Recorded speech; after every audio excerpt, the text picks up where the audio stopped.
So many parents want to know, why can't anyone tell me what's going on with my child who has autism? So we're going to talk about it today. All right? Parents who are concerned when no one seems to be able to answer the questions that they have for their child with autism.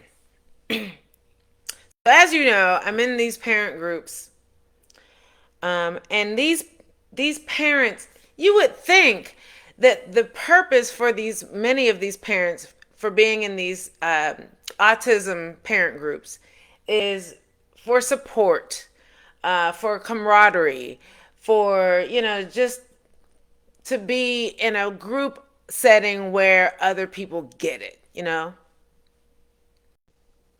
But what I found is that they're looking for answers.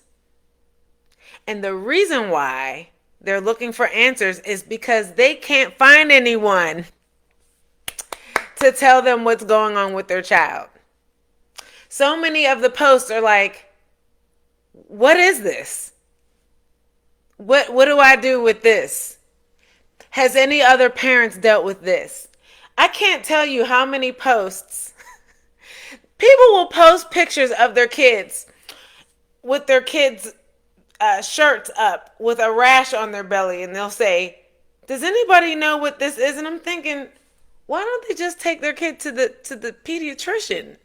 Or they'll say something like, my child has a belly ache. And I'm thinking, give him some Tums. Like, why? Most of us Google everything, first of all. And second of all, your child has a pediatrician. Why won't you ask their doctor? Why won't you? Don't you have, the family physician? Don't you have a therapist? And these parents are asking other parents because no one can tell them what's going on with their autistic child. So we're going to talk about it today. Not because I have all the answers, not all the no, let me rephrase that. It's not because I'm here to answer the questions, although I think I have 90% of the answers. My child's about to turn 26. I've been doing this for a while, okay? But today's topic is about why most people struggle with finding the answers for their child with autism. All right? So let's go. All right? The first reason, lack of unified science. Teray, what do you mean by that? Because even experts disagree. Let me tell you this. A parent with a child with autism will take their child to one doctor, and one doctor will say one thing about what's going on with this child that has autism. And this parent will take their child to another doctor, and that doctor will say something. No, that's not what's going on. Would they say, why would they tell you that? No, it's this. And then that parent will take their child to a third doctor who will say something completely different. Experts don't even agree. Research on autism is ongoing and often conflicting, especially around causes, interventions, and how to define normal development. Most doctors don't even have much experience. They don't know. They disagree. Autism research is still being developed. And so as far as the medical side is concerned, scientific side is concerned, it keeps changing. Experts don't agree. They can't figure it out. So parents are going to other parents to see what has worked for them. Got it. Next. Symptoms can overlap with other conditions. For instance, ADHD, anxiety, and other conditions can overlap with autism, making diagnosis and understanding complex. So what will happen is you'll take your child to go and see the doctor, And parents will have specific questions about certain things. And the doctor will say, oh, well, I mean, it's because of their autism. I mean, different people have different, issues and behavioral, symptoms. So, I mean, it just looks different in everyone. And then that'll be their general blanket statement. And that'll be it. Meanwhile, it could be, you know what I mean? It could be overlapping conditions that the doctor will miss. Which takes me to the next thing. Co-occurring conditions add complexity. Conditions like epilepsy, gut issues, or sleep disorders are common in autistic kids and often complicate clear explanations. So, for instance, they could have symptoms that are actually gut issue symptoms, but the doctor won't even consider a gut symptom issue. They'll just shrug and say, oh, it's because they have autism. But the gut issue will be overlooked. A gut issue can be treated by a gastroenterologist. But a doctor won't even consider a gut issue. They'll just shrug and say, I mean, it's just their autism. Yeah. The system focuses on behavior, not root causes. I heard that before, haven't we? Oh, that's right. Teray did a whole 5-day series, 5-part series called The Root of Autism that focused on the root of behaviors instead of just treating the behaviors. That's where we heard that from. I'll drop that in the chat. Yeah, parents are often given tools to manage symptoms or behaviors instead of given answers about underlying neurological, sensory, or environmental causes.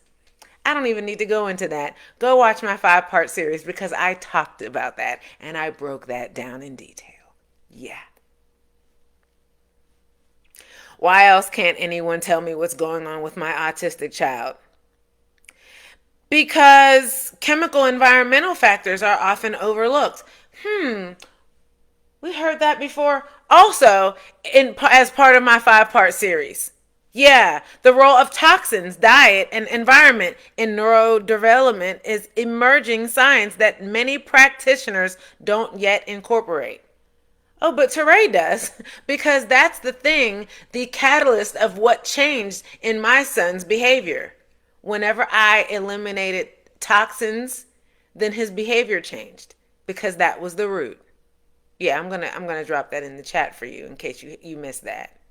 Yeah, that was the turning point for my son who has autism. Yeah. What else? Parents know their child best but are dismissed. What does that have to do with anything? Medical and educational systems often ignore parental instincts even when they notice patterns that others missed. You take your child to the doctor. The doctor says, hey, how are you? What brings you in today? And you say, well, my child has been displaying these symptoms and these behaviors. And the doctor says, really? Tell me more. And you say, well, over the past several weeks, this has been what's been happening. This is what I've been experiencing, and this is what I have been observing about my child. And the doctor says, let me examine your child in the next 3 minutes. And I'm going to decide what I see, and I'm going to draw a conclusion based on what I see in the next 3 minutes. And so the doctor pulls out a stethoscope and they look in their ears and they tell them to say, ah. And they look at their fingers and they tell them to walk a straight line and bend over and look at their spine, and they do the things, right? And the doctor says, well, I don't, everything looks fine to me. And the parent's like, based on what I saw, Aren't there any tests you can run? And the doctor says, I don't see a need to run any tests because I didn't see anything. But make sure you pay your $100 copay on the way out. And let's refill some of those prescriptions because I get paid more. The more prescriptions I prescribe. How's his sleep? How's this? How's that? Because I can write some. Let me find some prescriptions to write so that I can make more money for this visit. Whatever the parent says is dismissed, and so your child doesn't get. The doctor can't tell you what's going on with your child because you were just dismissed for what you noticed and recognized. And okay. Next, development doesn't follow a linear path. What do I mean? Autistic children may develop uneven patterns, making it hard to assess what's truly a concern. So they're advanced in some areas and delayed in some other areas. So doctors have an idea of how children should progress. But in children with autism, they don't progress the same way as neurotypical children.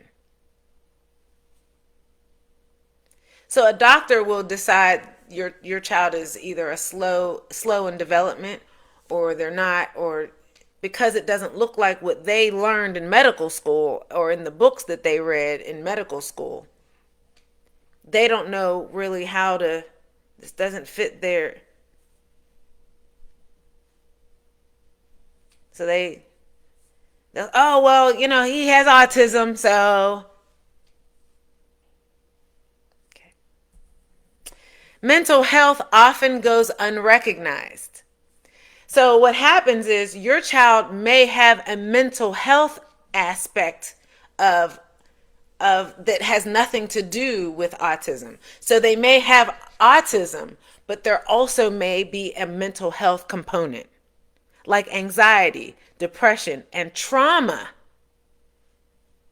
So in autistic children, that is frequently overlooked. And they don't even consider that. A traumatized child or a child who has depression, it may look different in children with autism, but the doctor won't catch it because they're looking for something specific that they see in neurotypical children, and it may look different in children with autism. But because your child has autism, they don't catch it, and they go, oh, well, that's just normal for, that's his normal because he has autism. So I don't know. Do you need any more, ibuprofen? Why can't anyone tell me what's going on with my autistic child? Your child might be depressed that has for a reason that has nothing to do with their autism, and the doctor won't even notice. What else? Parents, hear me good. Parents are pressured to fix their child rather than understand. I talked about this in a video I did a week or so ago, and I think the title was Things That Your Child Would Want You to Know About Them. I'll drop that in the chat too, if you missed it. The focus on correcting behavior or normalizing a child can distract from truly understanding their internal experience. You can't help your child progress if you don't understand them. But it's not your fault because the system is not teaching you to understand them. They're teaching you to fix their behavior or teaching you to normalize their behavior instead of to understand where they're coming from so that you can help them progress. Yeah, you got to watch that video. Why can't anyone tell me what's going on with my autistic child? Because nobody's teaching you how to understand them. Because they don't understand them. Yeah. Next. School feedback can be inaccurate or incomplete. Teachers are most likely not trained to recognize the signs of sensory or neurological distress and may misreport behaviors. This is happening all the time, where parents are in these groups like, they sent my child home. My child has been suspended. My child got kicked out of class again. They called me to come get my child because of misbehavior or whatever. If your child has an IEP and they are in a regular school or in generalized curriculum classes, this should not happen. They're misreporting behaviors because the teacher's not trained. Why can't anyone tell me what's going on with my autistic kid?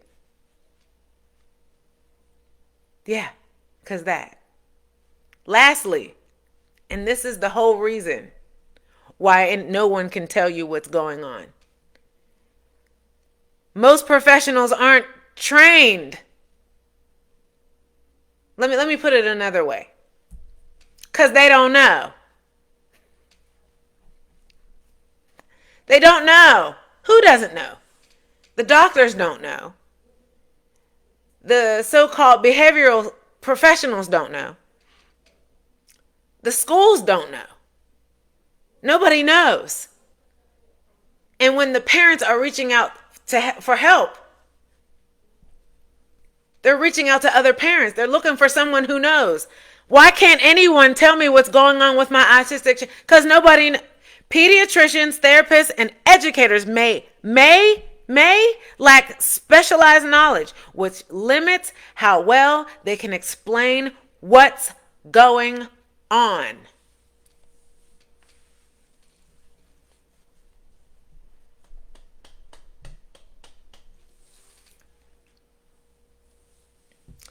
The approach to how we deal with children and people with autism has to change. It has to change. And that's what my goal is, okay? If you're not subscribed on YouTube, please hit that subscribe button. Like this video for me. I'm going to drop a couple of videos in the chat so that you can watch them, so that you can get to the root behind the behaviors, the neurological things that are going on, so that you can better understand what's happening, so that you can understand how to help people with autism, how you can help them progress, and how you can be a better support to them. All right. Thanks for watching this video. I'll see you in the next one. See you next time.